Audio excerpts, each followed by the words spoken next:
In this moment of total serenity and acceptance, there is no other to go to war with. There is no conflict. There is no cause for war. That's at the heart of this moment. There is total love and abundance and peace. That's at the heart. But in this moment, there are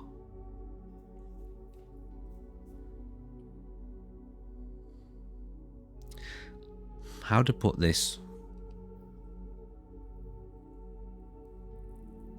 Let's just say, right, there are pieces of this moment that don't realize that they are this moment. They think they are separate entities.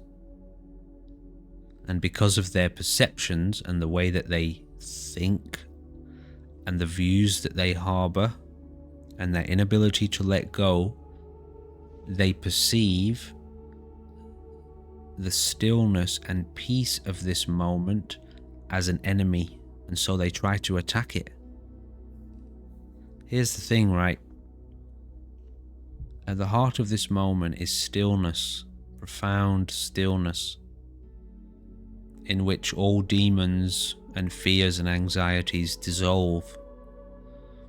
But when an entity, a being, is so consumed by that fear and anxiety, and they believe that to be themselves, that's the operation of the ego, that thing doesn't want to die. So your stillness is its enemy, so it doesn't want you to be still. And so that ego will attack you in very slippery ways.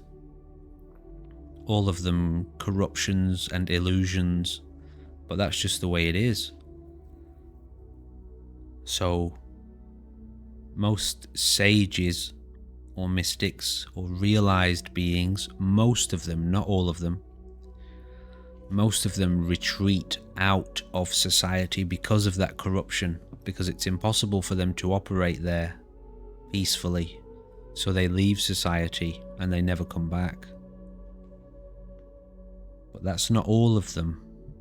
There is a breed of mystic, a breed of sage, which is essentially prepared to face, to go to war, to stand up to that force and accept the consequences. It's not actively going to war, as in it's not going to seek that conflict, but it will stand in the middle of it, and it'll stand still and it'll stand strong, that same energy. Because in this society there are still people who are trying to elevate and rise above it. There are still people who are close to awakening and close to transcending the ego. And sometimes they need to be reminded, they need a little bit of encouragement. They need to see the example of somebody else who's done that before. We call them warriors, but the real warriors, not the egotistical, I'm a warrior, I know how to fight. It's not that.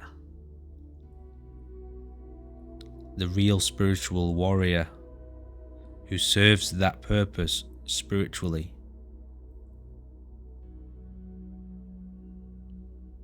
Exactly. And all that really means is this, right?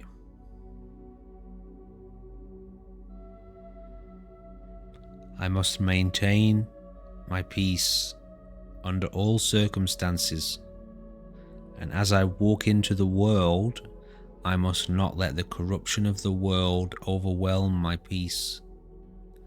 And if I can maintain this peace, which is love, it's the same thing, that love will do the work. whatever the work is, whatever the work of transformation is for the beings that love touches and connects with, the love will do the work. This is the love-based economy. So that's what that means. A warrior of light is that. You're not going out there to fight anyone. That's not it. You're not going out there to tell people what they should and shouldn't be doing. That's not it either. That's what everyone else is doing. That's what causes all the problems. You are just an example of love, which is deeply connected to stillness.